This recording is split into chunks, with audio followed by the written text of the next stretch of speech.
Hi everybody, this is Dr. Priyanka. Very important session for you. Exam बस आपका दिसंबर 31 को के आसपास ही होने वाला है.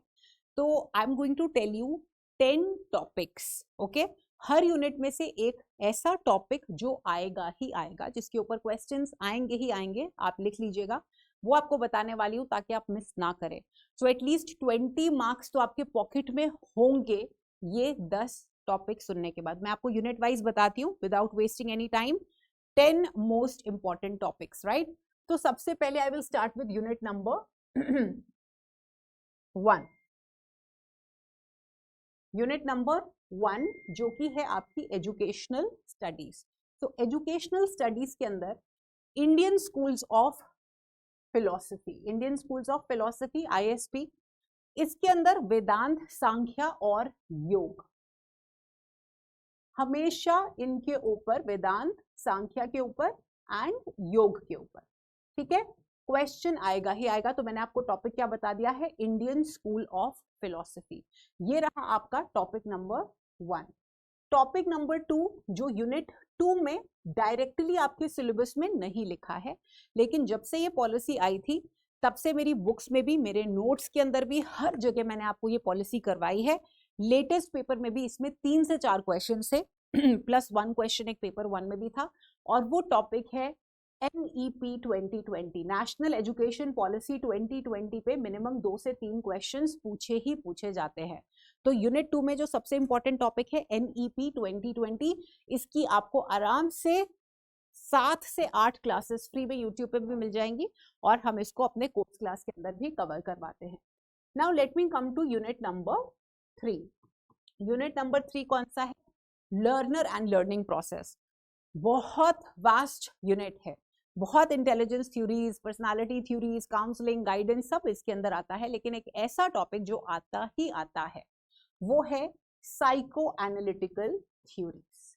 ठीक है, साइको एनालिटिकल थ्योरी के ऊपर क्वेश्चन आएगा ही आएगा, जिसके अंदर फ्रायड, आपके सिगमंड फ्रायड जो है, या फिर यूंग ऑडलर की जो थ्योरी है वो आ सकती है. उनके जो कॉन्ट्रीब्यूशंस हैं साइको एनालिसिस में, ठीक है, ऑडलर की थ्योरी अलग से है, यूंग की थ्योरी अलग से है, लेकिन यहाँ पे फोकस किसके ऊपर होगा, साइको एनालिटिकल. और मैक्सिमम क्वेश्चंस जो है वो फ्रायड के इर्द गिर्द ही पूछे जाते हैं.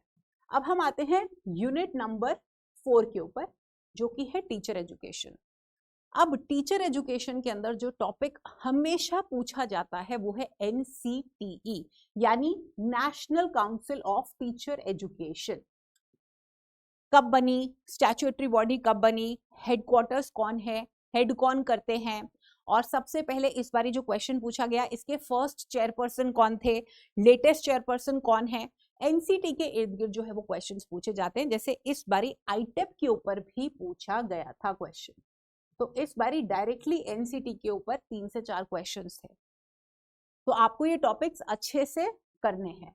अब आते हैं हम यूनिट नंबर 5 के ऊपर, जो कि है curriculum studies. Now curriculum studies के अंदर बहुत सारे मॉडल्स हैं, ठीक है, curriculum design models, curriculum evaluation models, and एक होता है basic steps of curriculum construction, जो कि OPIE है बेसिक टर्म्स में. तो अब हर जो मॉडल है उसको आप एज इट इज याद करना थोड़ा मुश्किल हो जाता है, बट इसका एक तरीका क्या बताया आपको, objective planning, implementation, evaluation.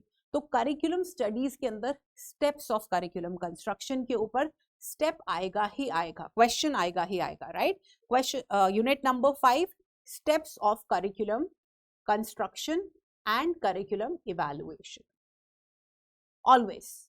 Okay, so ये आपके हो गए 5 टॉपिक्स. अब जो है मैं आपको बताती हूँ यूनिट नंबर 6, जो कि है रिसर्च की यूनिट. अब यूनिट 6 में जो क्वेश्चंस पूछे जाते हैं, इस बारी के पेपर में 18 से 19 क्वेश्चंस जो है वो पूछे गए हैं रिसर्च में, और बेटा 4 क्वेश्चंस पूछे गए हैं इस टॉपिक से, ठीक है.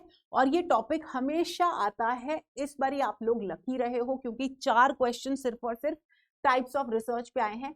तो टाइप्स ऑफ रिसर्च जिसके अंदर आपकी basic research, applied research, action research, इसके अलावा एक्सपेरिमेंटल रिसर्च, डिस्क्रिप्टिव रिसर्च, उसके types, historical research, exploratory way, explanatory way, इनके अंदर क्वेश्चंस हमेशा पूछे ही पूछे जाएंगे. Now coming to unit number 7. Unit number 7 के अंदर लिख लीजिए, एक क्वेश्चन हमेशा 1 से 2 क्वेश्चंस हो सकते हैं, ठीक है, ज्यादा क्वेश्चंस मिनिमम बता रही हूं मैं, असेसमेंट के ऊपर। अब ये असेसमेंट कौन सी है?